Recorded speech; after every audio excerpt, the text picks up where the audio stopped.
акцию протеста против повышения пенсионного возраста. Потому что, по нашим данным Кабинета медицинской статистики, смертность трудоспособного населения в 2016 году составила 36,6%, то есть почти 40%. В 2017 году 31,1%. За 8 месяцев 2018 года 31,6%.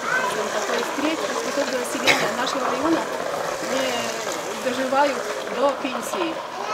В прошлый раз не было ни одного депутата, когда был в аэропорту пикет. Потом, когда был митинг 7 сентября, ни одного депутата не было. Смотрите, люди, кого вы выбираете. Смотрите, с кого вы спрашивать будете. И сейчас ни одного депутата нет. Ни одного нет руководителя района.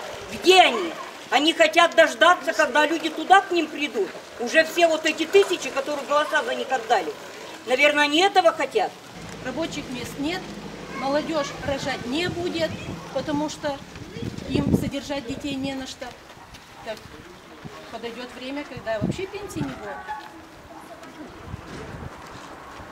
Поэтому действительно нужно собираться и говорить, и еще раз высказывать свое мнение по поводу того, что мы против повышения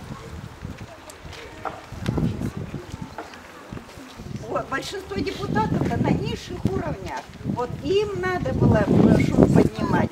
То есть этот институт депутатства как бы не приводит к улучшению благосостояния людей.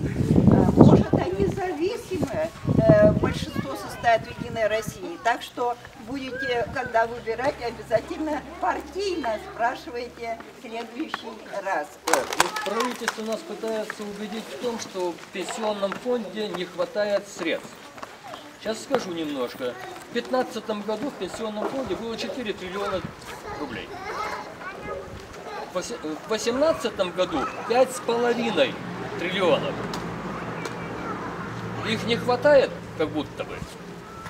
Количество пенсионеров в 2015 году было 39,8 что ли миллионов.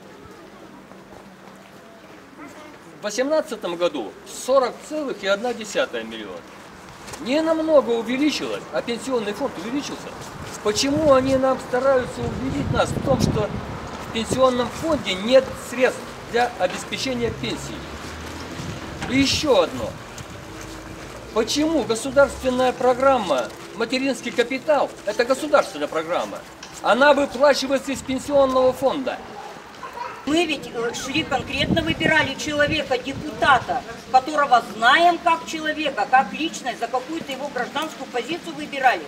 Так если ты со своей гражданской позицией баллотировался в депутаты, где она сейчас, твоя гражданская позиция? Выйди вот здесь нам, скажи, объясни, ты сам лично поддерживаешь, нет? А если не поддерживаешь, тогда выйди и скажи, что убеди нас, почему мы в чем не правы. Что да, пенсионная реформа нужна, как нам очень убедительно говорят с экранов телевидения, что она нужна, эта пенсионная реформа, денег не стало.